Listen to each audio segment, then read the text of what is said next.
नमस्कार दोस्तों, honest critic में आपका स्वागत है। दोस्तों, इस वीडियो में हम डिस्कस करेंगे जो जूलियन माइलर शो हुआ था और जो वेबिनार उन्होंने कंडक्ट किया था, उसमें ऐश आए थे। उन्होंने 1.5 घंटे के आसपास बातचीत की। तो जो 1.5 घंटे का जो निचोड़ है, जो समरी है, मैं आपसे यहाँ पे शेयर कर दे रहा हूँ। जो अगर वो 1.5 घंटे की बात करूँ तो वो उसमें अपडेट्स, मैं नहीं कहूँगा कोई अपडेट्स था। वो 1.5 घंटे जस्ट डिस्कशन था, जो टेक्नोलॉजीज़ को लेके, नए नए जो टेक्नोलॉजी आ रहे उन चीज़ को लेके बातचीत हुई और उसी पे सारा 1.5 घंटा ख़त्म हुआ। और स्पेशली 3D प्रिंटिंग के बारे में बताया गया। फिर कुछ थोड़ा सा टाइम ओ कॉइन को लेके भी बातचीत हुई है। अब 3D प्रिंटिंग क्या होता है, देखिए, अब टेक्नोलॉजी को लेके मेरी इतनी इस वीडियो में एकदम बात करने का मन नहीं हो रहा था। रीज़न बिंग मैं आपको लास्ट में बताता हूँ, जो मेरा पॉइंट है उसमें आपको बता देता हूँ कि क्यों मन नहीं हो रहा। फिर भी चलो 3D प्रिंटिंग तो आपको पहले बता ही देता हूँ। 3D प्रिंटिंग क्या है?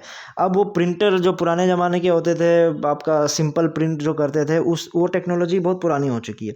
अब जो 3D प्रिंटिंग है, ये भी कोई नई टेक्नोलॉजी नहीं है। ये, हाँ, इसका जो लेवल है वो एडवांस होते जा रहा है। ये आपका 2014-15 से तो नाइकी जूते बनाने के लिए यूज़ कर रही है। तो मतलब अगर इसको आप हैरान हो रहे हो कि हाँ ऐसा कोई टेक्नोलॉजी है, तो इसका मतलब आप लोग टेक्नोलॉजी के नाम पे बहुत पीछे हो, आप लोग के पास अपडेट्स नहीं है। तो सिंपल एक एग्जांपल भी आपको दे देता हूँ। पिछले साल ही आई थिंक जून जुलाई के आसपास, एग्जैक्ट मुझे मंथ याद नहीं है, जो दुनिया का सबसे पहला आपका 3D प्रिंटिंग ब्रिज ओपन हो चुका है। सो 2017 से बनना शुरू हुआ था और आपका 2021 यानी पिछले साल उसकी ओपनिंग कर दी है। तो आप गूगल में चेक कर सकते हो, एम्स्टर्डम में है ये।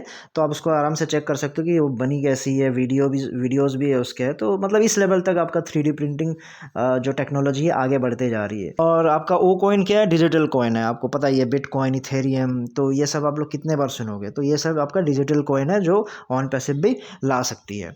सो मेरा पॉइंट क्या है, क्यों मेरे को मन नहीं हो रहा था ये टेक्नोलॉजी को लेके इस वीडियो में स्पेशली बात करने के लिए, क्योंकि मुझे पूछा गया था कि भाई क्या है, मतलब इसमें जो आप समराइज़ करके बता दो। तो एकदम मरे मन से ही मैंने ये वीडियो किया है, क्योंकि आप एक बात समझ के देखो, टेक्नोलॉजी जो है नेवर एंडिंग प्रोसेस है।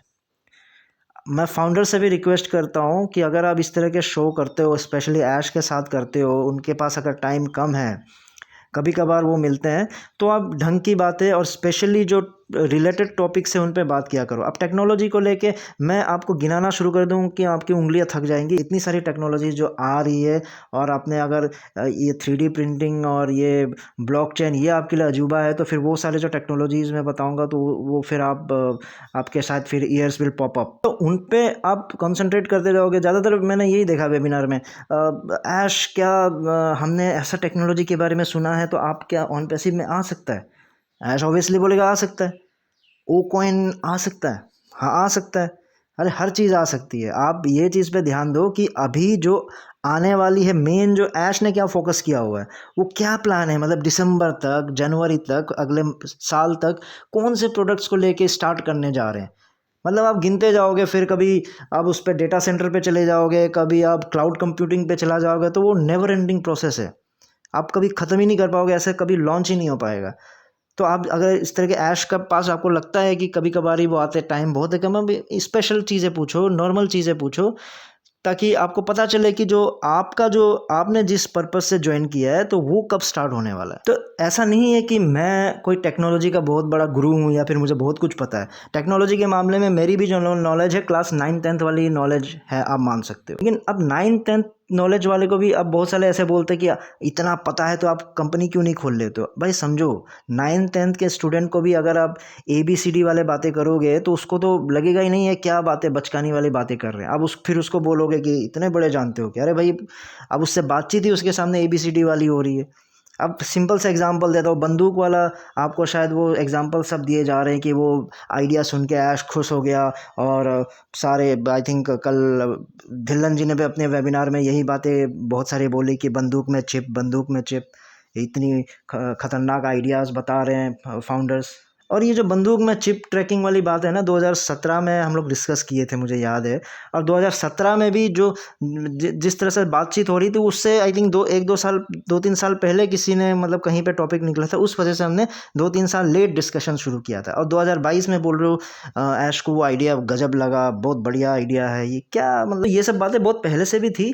बहुत सारे इशूज़ थे उसमें से, टेक्नोलॉजी को लेके इशूज़ थे, बजट को लेके, कॉस्टिंग को लेके इशूज़ थे। उस वजह से उस ग्रैंड लेवल पे उस समय नहीं हुआ था, लेकिन ऐसा नहीं है कि वो कल पहली बार सुना गया उस पर सब लोग हैरान हो रहे भाई ऐसा इतना फाउंडर ने इतना दिमाग वाला बात कैसे कर दिया यार। फिर वही बचकाने वाली बात है, 2017 को तो मैंने सुना, 19 को तो चाइना ने बना डाला, अब 22 को आप बोल रहे हो कि बहुत खतरनाक सा आइडिया मिल गया आपको। तो मेरा पॉइंट यही है कि आप कंसंट्रेट कीजिए कि ऑन पे सिर्फ क्या मतलब किस चीज़ को लेके शुरू करेगी। नहीं तो आप टेक्नोलॉजी के नाम पे आप बूढ़े होके ऊपर परलोक भी पहुंच जाओगे, लेकिन वो टेक्नोलॉजी ख़त्म नहीं होगी। फिर आपका रोज़ अपडेट ही होता रहेगा, रोज़ आपके नए टेक्नोलॉजीज ऐड ही होते रहेंगे और ऑन पे सिर्फ इसी तरह चलता रहेगा। ठीक है दोस्तों, फिर इस वीडियो में इतना ही था, फिर नए वीडियो में नए टॉपिक के साथ आऊँगा, तब तक के लिए टेक केयर, बाय बाय।